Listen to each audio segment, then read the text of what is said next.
Okay. All right. Over to you, Brendan. Great. Thanks, guys. Thanks, Marlo and Usman, for this opportunity to present to the new cohort. Super excited to hear about what ideas you guys are working on. And, I mean, I love working with founders, for a variety of reasons. You're always the most interesting people in the room, that's for sure. You're trying to create a future, that's bent around your vision of the future. So it's always interesting to, get to know what your version of the future looks like. And I mean, at the end of the day, it's exciting work what you're doing. So I can't wait to hear about your startups and a bit about myself. My name is Brendan. Hello, welcome to the session today. I have a background in digital marketing and growth marketing. So I've worked with some of Australia's and the US fastest growing startups in marketing. And I also had my own startup that I sold at the end of 2016. And since then, I've been making investments into technology companies, early stage technology companies. So I've made 22 now across 5 different countries. And I'm also an advisor at Antler and UNSW startups as well. And I guess I have a unique sort of perspective. I use my background as a as a startup founder and an investor as well, and help the different startups in that way. So tonight, it doesn't matter if you know nothing about digital marketing. I want to make this session, super practical, give you guys some actionable things that you can go away with and implement tomorrow and start to get some results in your business. So I want to make it interactive as well. So feel free to pop any of your questions, thoughts, criticisms in the chat on Zoom, and we can get to those at the end. If it's a burning question, feel free to interrupt me.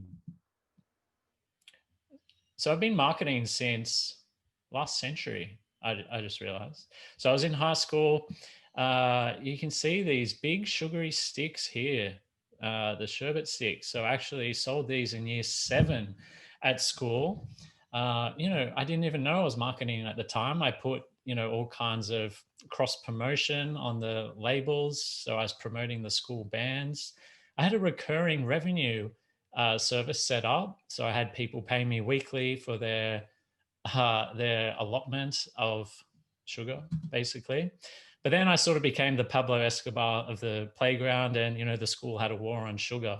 So it was an unhappy end to my first marketing experience, but lots of lessons learned that you can implement today in your business as well. And I've also worked with Neil Patel. So some of you may have come across some of his content. He ranks very, very highly organically for a lot of the digital marketing terms online.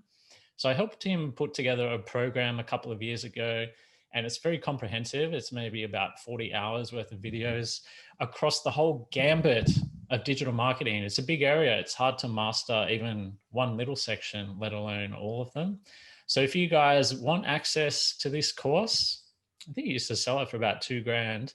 I can send you all of the videos, all of the PDF resources, so you can get, I wouldn't recommend watching all 40 hours. That'd be pretty boring.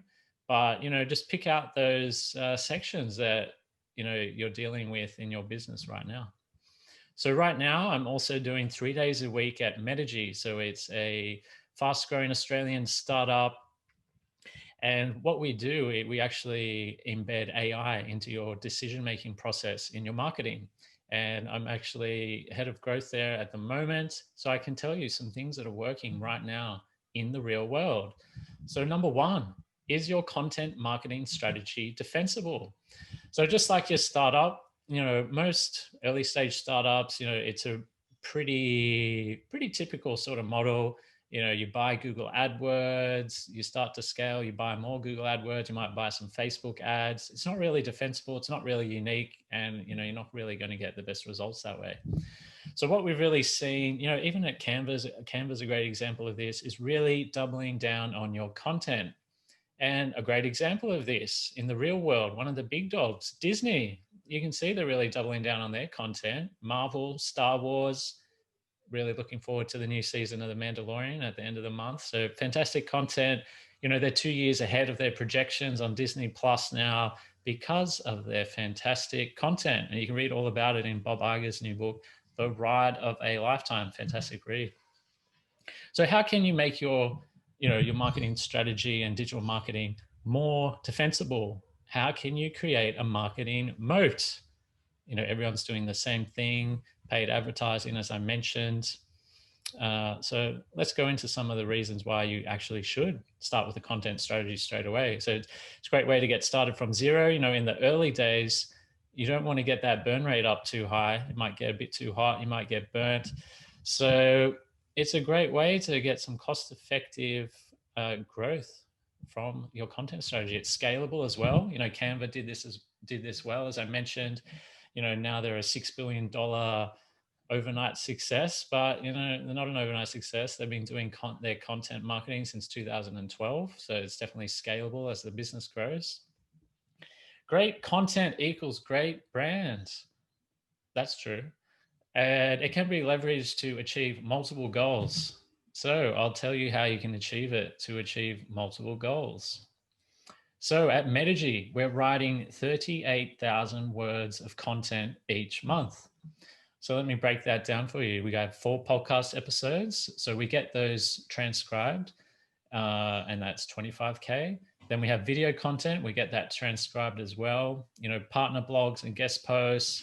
We have our own Metigy Learning blog that has some great marketing resources on it as well, and emails as well. So basically, we're writing a short novel each month.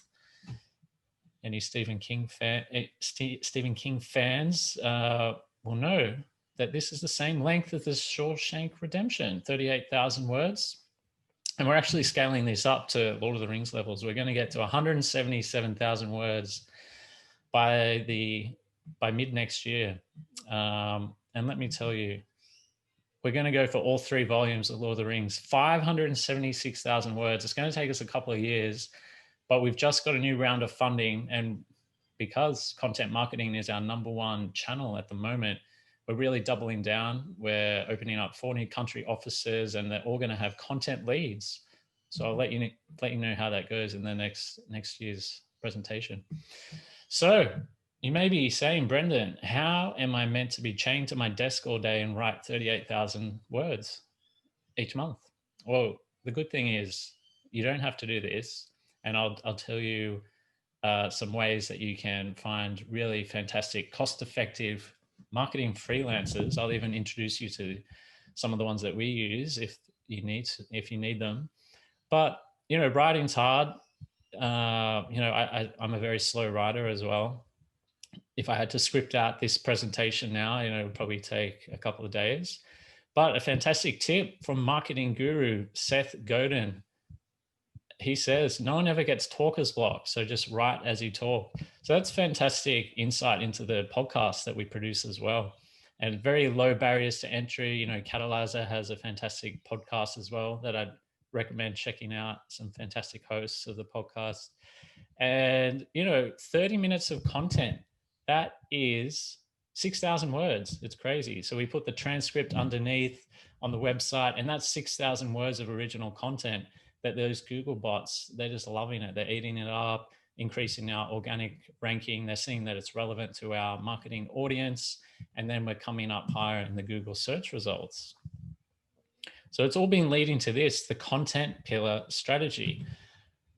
So I've got some companies here, and I'll send through these slides at the end so you guys can check them out. These are some companies that do this strategy well, and this is what we're doing at Metigy as well. So we take a pillar piece of content, so it might be a podcast, and then we repurpose that. You know, I've already mentioned that we do the transcript, and from those 6,000 words from the transcript, you know, we turn that into a variety of blog posts. We can repurpose it as an email. We pull out quotes and, you know, get them designed and put them on our Instagram stories and Facebook.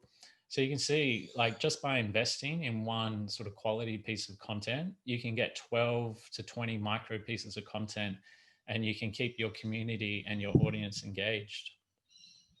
You know, this is a video series that we did in conjunction with Optus called Small Business Over a Small Coffee. And same sort of thing, you know, we film a video, and I'm going to show you guys at the end of this session some cheap ways to get into video for your business, which is got an extremely high ROI.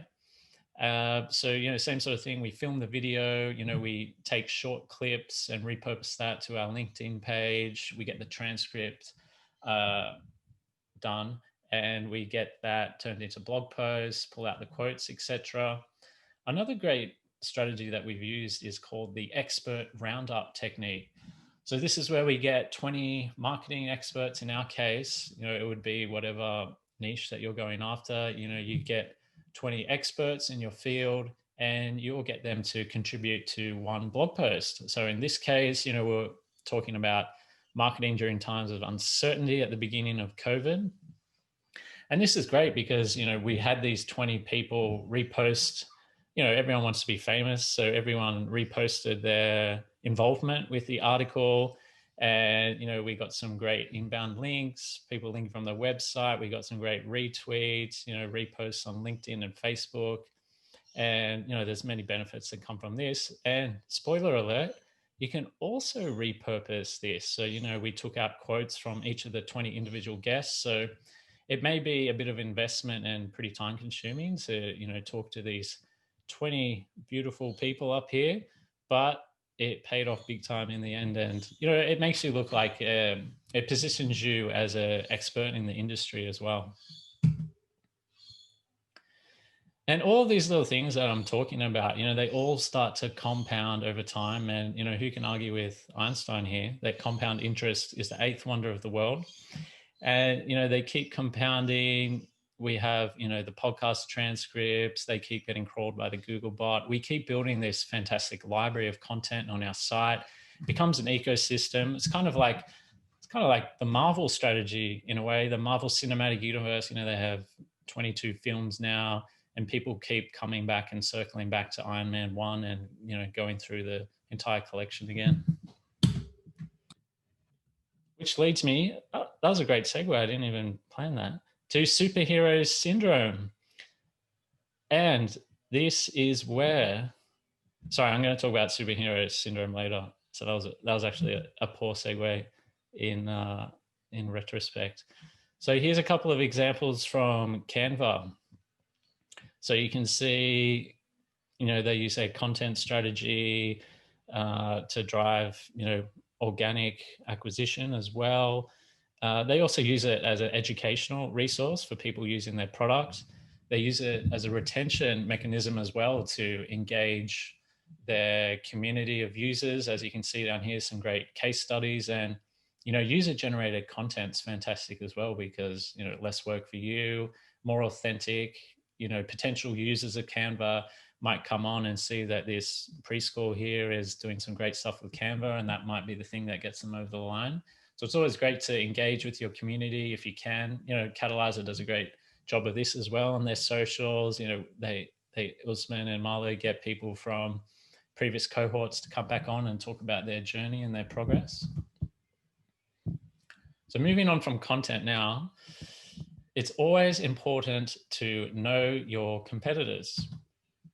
So you need to really put your detective hat on. And the reason why it's great to know your competitors is because, there's people in your space that have probably spent a lot of time and money and effort, testing the different channels to turn a prospect into a customer. And there's certain websites that we can use that will tell us, what channels they've used, what language they're using, what Facebook ads they're using. And that can give us a really great point where we can start to think about, what we're going to do as well.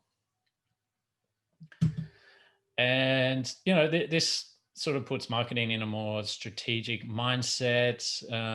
It's always, you don't want to just copy your competitors straight out, but if you can see that, Pinterest might be working, for example, in your industry, you don't have to waste all your money on Instagram ads. So I'll send through some examples of this. Something else that we do that, it's a bit old school, but it still works well. We actually get on the phone with our top 5 competitors. We transcribe the call sometimes to, see what language they're using. It's always good to, go through a company's sales funnel to see, what sequences they're sending, what messaging they're sending. And, it's always good to sign up for their email list to see how they try and convert you to a customer. And at the end of the day, if we record all this, we can start putting these things into our funnel as well, start testing, and really, have a data-driven approach. So you need to become Detective Pikachu. And here are Detective Pikachu's favorite websites. So I'll send through these slides again. And basically you can put your competitor's URL into all of these sites, or you can even put, if you've got a online store that sells sports memorabilia, you can put sports memorabilia, and you can see the different results from that niche as well. So all these tools have a free option. So you can use, especially Ubersuggest, that's pretty much free for life. So I definitely recommend checking those out. You can get some different statistics, different channels that they're using. So social, email, direct traffic. So you can really drill down on your competitors and get some fantastic insights. And then I've got two final sites that I like to use as well. One's called Swipeworthy. So it sort of highlights, you can drill down on niche, and you can drill down on channel type, platform type as well. And you can see the most successful Facebook ads and why they're successful. They sort of break down, and analyze the tactics and the psychology behind each campaign, which is pretty useful.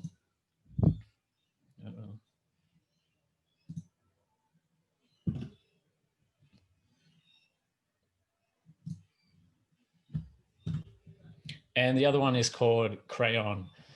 So you can see different iterations of your competitors' landing pages, for example. So it will give you the exact date when they've changed landing pages, and you can see the different iterations and the different versions. So you can see the differences, why they've changed. And that's a fantastic way as well to get a head start with your marketing. The final one is called Built With, and this also is a pretty handy Chrome plugin. So you can see what marketing technology that your competitors are using. Are they using WordPress? What WordPress plugins are they using for their email opt-in, for example, or their splash page? And it can get a bit addictive, but it's another fantastic tool. So after you implement and do a deep dive on your competitors, it's no longer guessing, but you're going to have a good idea of how to create a profitable marketing strategy. I've got two marketing Slack groups that are really fantastic as well and free to join. First one is called Online Geniuses. And, you can post any marketing questions you have in here. It's a really quite productive and friendly community of marketers. You can look at the tactics that are working the best in 2020 as well. Got some great case studies. And the second one, it's called the Demand Curve Slack group as well. So this is a bit more technical, a bit more advanced, but again, some fantastic ideas in here for your startups.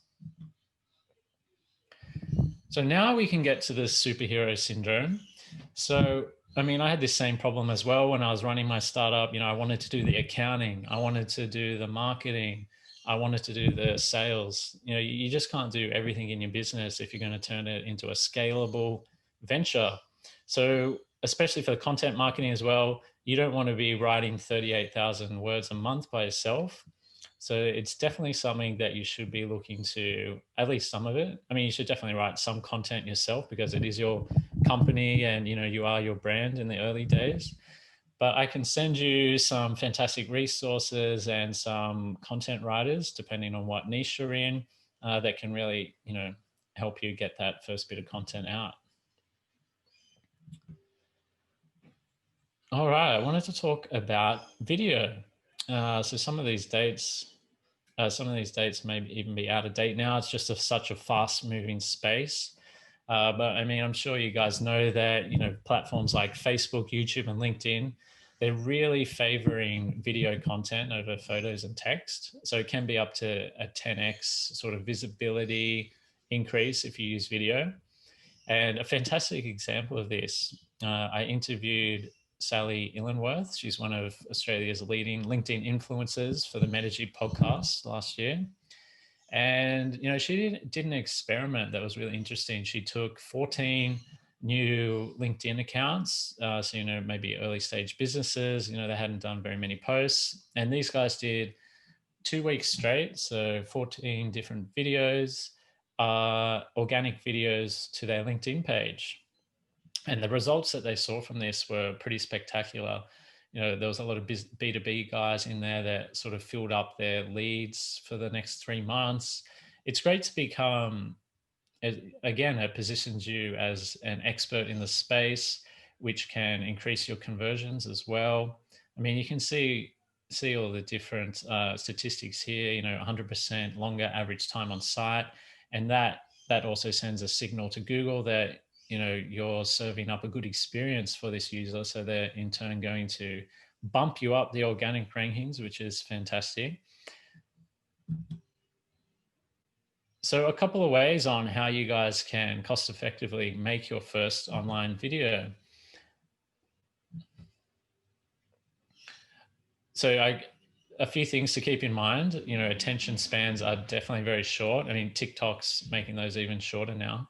But video can open doors. I mean, when I got the job with Neil Patel, there was 2,000 applicants. So I really had to stand out from the rest. So I made an application video with my trusty golden retriever sidekick, Brielle. And in terms of video opening doors, I've heard so many stories of, businesses getting massive enterprise deals, just by making simple videos. My sister's a good example. She has a big YouTube channel that she started in Australia, and now she's in New York, and it's been purchased by PBS. So videos is a great way to really open doors. So the first stage is preparing some kind of script. So it's good to use Google Docs so you can collaborate with your team. Keep it conversational. You don't want to watch a video on LinkedIn where someone's being super technical and using buzzwords. It's good to do a dry run, some kind of table read, or just read through and do a quick rehearsal before. And keep it short again. The average attention span is, I think it's 8 seconds now, and it used to be 12 about 5 years ago. So, I mean, who knows what it's going to be in the next couple of years. So equipment, it's not a big outlay. I mean, we all have a 4K smartphone right in our pocket, which is fantastic. So, I mean, I'd definitely start on my smartphone. You can buy a cheap tripod. They're about $30 that you can place your phone on. You can even use a second smartphone to record the audio, which I definitely recommend. I'm a bit of an audiophile, and I don't like, tinny audio. So if you stand, 5 meters away from your phone, the audio is not going to be very good. There's even cheap, it's called a Rode. I don't think I've got it here, but if you go to the Rode website, RODE, they have a cheap lav mic that plugs straight into your smartphone. I've got a couple of those, and they're only $70, and they do a really good job. You just open up your voice recording app, and then you can sync that to the footage. There's a lot of free video editing software. You've got iMovie as well that comes free on Mac. Try and use good lighting as well. So, if you film during the day, it's obviously better than filming in the dark. Just, I mean, this is hard to convey over a Zoom call, but, try and stay loose and relax. Just try and make it as conversational as possible. And, you probably won't do a live video for your first couple of videos, so you can, make mistakes and go back and edit those. So touched on that. And yeah, I mean, don't be too hard on yourself either. I mean, the reason that video is such a powerful tool is because it does take a bit of effort, and it is a lot easier than it was, 5 or 10 years ago, but, not many people do it because it is a bit of a commitment. But if you start, a comprehensive content strategy, if you have, these blogs that you're producing, you can easily repurpose those into a video and put it up on your LinkedIn. You can also repurpose to webinars. We've done a few webinars recently with Metagy that have been pretty successful.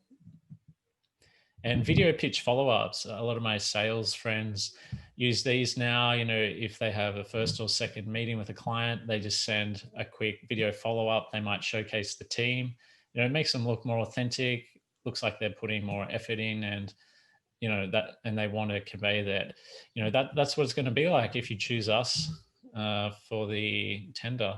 So there's an example here. They just send it in an email straight away and embed it like that. Oh, and tools. So marketing tools, I'd love to hear what tools you guys are using. So in 2020, there was 350 marketing tools. 2018, over 6,000. So, I mean, it's great that you guys are part of a cohort at Catalysr as well, because, you know, you can put on Slack and talk to each other about, you know, what tools are working for you right now. So you don't have to waste time, you know, testing 6,000 different tools, which is great. A lot of tools. And I'll also send you guys, growthhack.com have a big repository of different tech stacks that startups use. So all the different marketing tools that you can check out. And there's a lot of great Australian marketing tools at the moment as well. Autopilot HQ for email is one of my favorites. So that's about the end of the presentation. The last thing that I wanted to sort of finish on is, you know, I've sort of gone pretty quickly over a lot of the points today, you know, getting a bit of an endorphin pop, you're learning some new things, but I think the key message is, you know, take massive deliberate action tomorrow. You know, do something for your marketing, try and commit, maybe have someone in the cohort make you accountable for making your first LinkedIn video, for example, and really take that action and put some of these things that are already working in the real world in your business. So I think that's about enough. I'm done. So we've got time for some questions. I hope that was valuable and actionable. And I see that we have a couple of questions coming through on the chat line.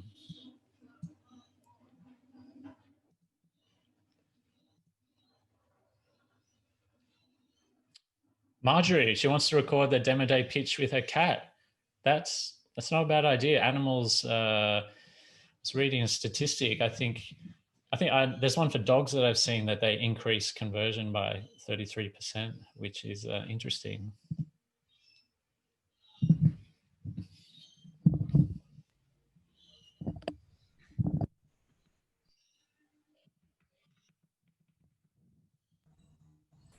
All right, I think we've got a question from Lily. Guys, I think now that the presentation's over, do feel free to just unmute yourselves and ask the question as opposed to putting in the chat.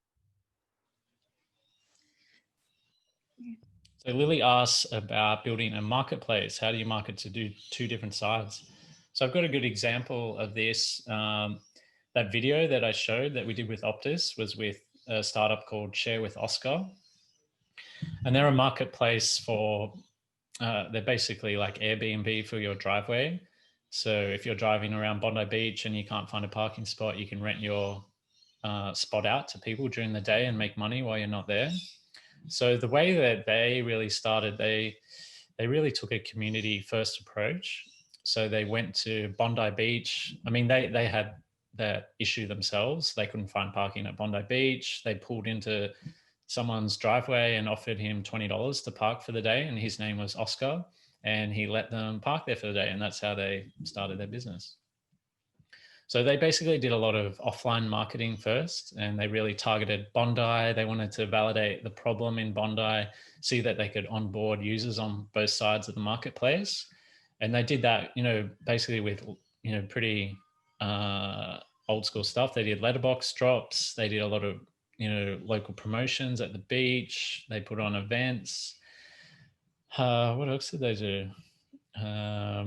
They basically built out both sides in Bondi first, and it's sort of what they call the Uber city by city playbook approach. So what Uber did the same thing. They started in San Francisco, used a combination of offline and online marketing, and once they had perfected that playbook, and you know, they same with Oscar as well, you know, they know how to onboard new people on both sides of the market on Facebook now and Google Ads. They know what keywords to use. They can use similar audiences and stuff like that.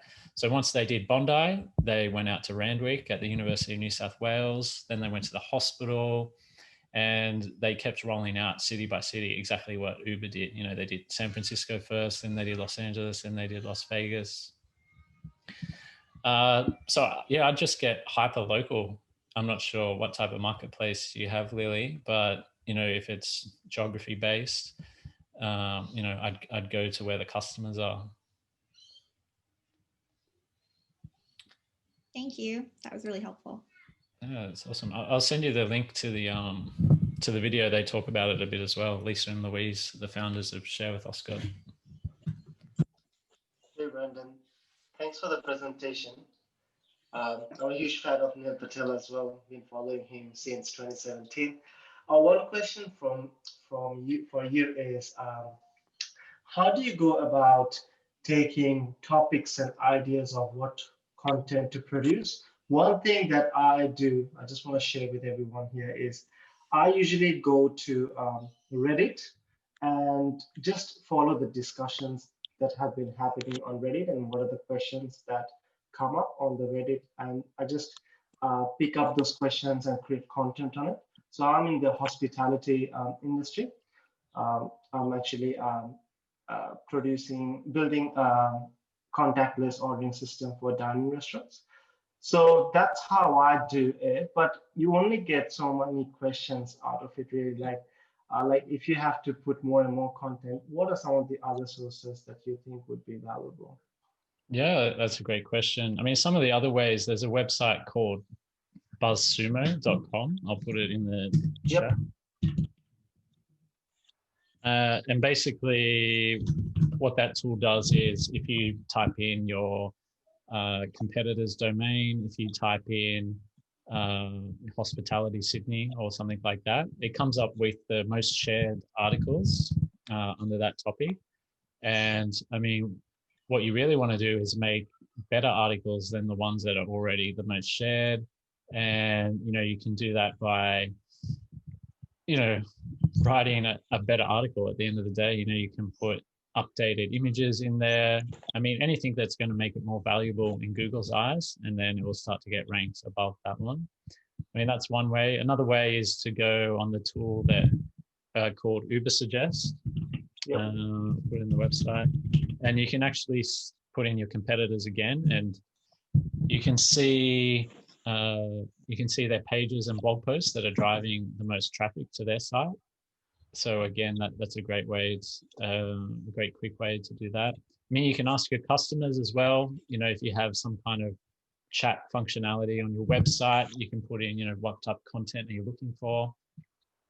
It's always great, to talk to customers as well. And that's what Lisa and Louise from Share with Oscar did really well, because they were on the ground in Bondi. They really got all the pain points from their customer, and they could keep iterating the next product release based on customer feedback, which is a great thing to do. Other ways to come up with content. BuzzSumo, Uber Suggest, talk to customers. I think that's a good place to get started.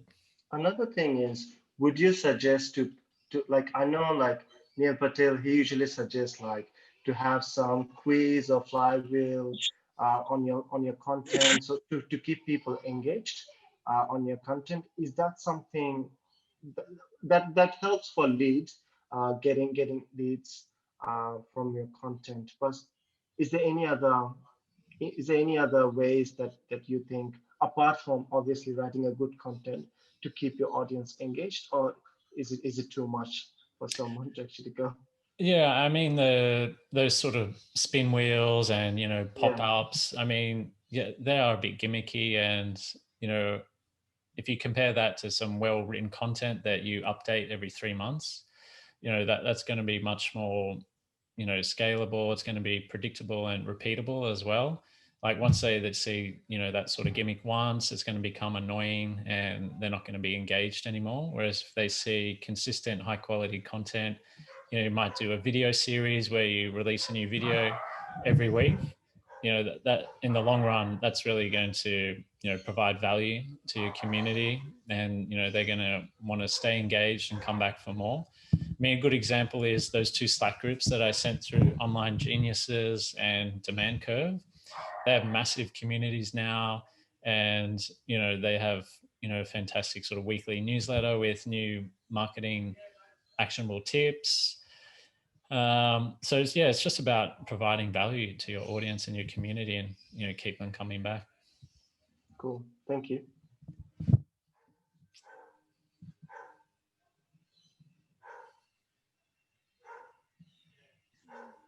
I know you said you should write how you talk. So what's your opinion on copywriters? Yeah, no, that's a great question as well. I mean, in the early days, and I did this for my startup as well, I was writing all of the content, and it's good to give them, some kind of framework that they have to, stay in. You don't want, drastically different voices on your website.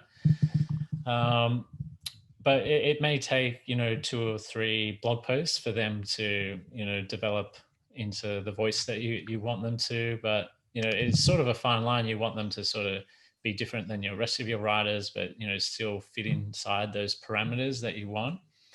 But, the professional copywriters, they're a lot faster than myself, for example. I'm an okay writer, but it does take me a while to sort of get some copy off.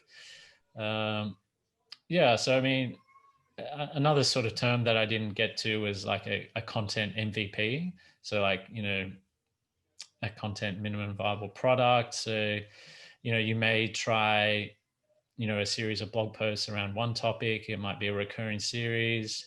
If that doesn't work, you can try, a podcast, for example, for a couple of months and see how that goes, if you get traction and if it resonates with your community. It's just like building a product as well. You want to get that customer feedback before you iterate to the next version and, spend too much time building stuff that people don't want.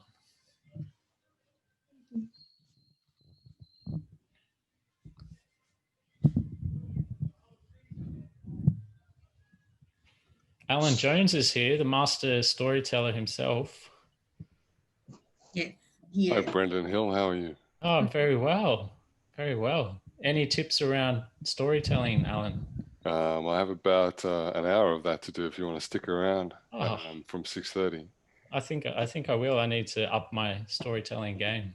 You're doing very well. I just ducked in to test out my rig.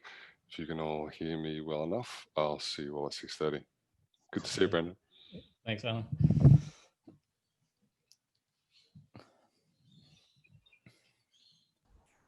All right. I think I just saw someone put their hand up. Yeah, I did. Okay. But we're going to storytelling. Oh, I wanted to ask that you have this multiple channel to reach your customers, and do you measure the effectiveness, and does that affect your productivity towards your content, or especially towards particular channel, say for instance LinkedIn or other places that you are trying to attract your core customers? Yeah, it definitely does. And, we break that down. I mean, we're lucky enough to have a business analyst as well, who sort of handles our Google Analytics. So, we have different kind of reports and metrics based on, if we boost the content with some kind of paid promotion, we have it broken down by channel. I mean, it definitely does. It does influence our decision on what to double down on as well. So as I mentioned, we do sort of a content MVP, and then if that goes well, then we really double down on that medium and channel. I mean, I can give you an example, the podcast. So we started that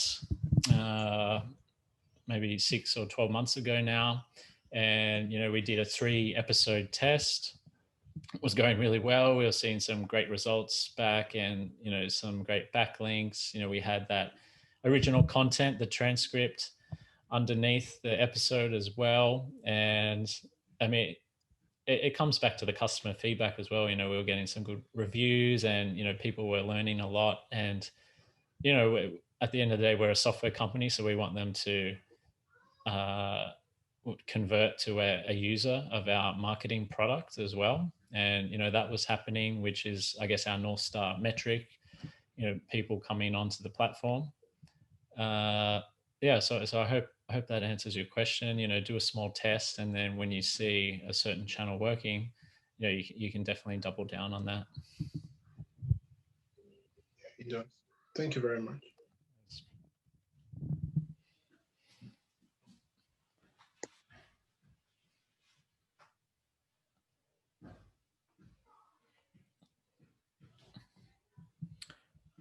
Guys, I got a couple more minutes for questions, and then I think I'll come back and join the Alan Jones storytelling session. It's quite a session. I think I did it last year and learnt a lot. So it's definitely exciting. Looking forward to it. Yeah, I only just realized, I don't think I told you both that you were both doing workshops on the same night.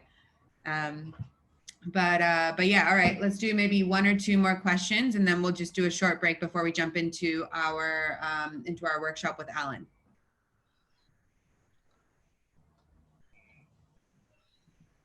All right, we've got one here from Lashkart in the chat. Brendan? Yeah, so university students, yeah, there's definitely a lot that are looking for internships. I can put you in contact with someone at UNSW, and yeah, they'll be able to put out some kind of listing if you can provide some more information about the type of person you're looking for. I mean, you may even want to, if they work out, bring them on as some kind of employee, which I've seen people do before. So yeah, definitely possible. I've got a quick question, and kind of along the same vein as this is, what, I guess, at what stage, if you will, can you allow perhaps someone who might be like a marketing student? So for example, I've had interns before who were marketing students and who, for example, needed to do a, like a work, an internship, if you will, to pass basically. So, at what point, like to what extent can you, I guess, allow someone to have control, someone who is perhaps a bit more inexperienced, or even just a new employee in general, to have control, I guess, over your voice or over your channels and stuff like that? Like, is that something that, you need to kind of work out for yourself first and then have, kind of hand over to someone else? Because, I guess my fear personally, right, is that this person will make a mistake of sorts, and, an irreparable mistake basically, and then our brand and our reputation and whatever is just kind of thrown out the window. Yeah, I think you definitely need to come up with the guidelines before they start.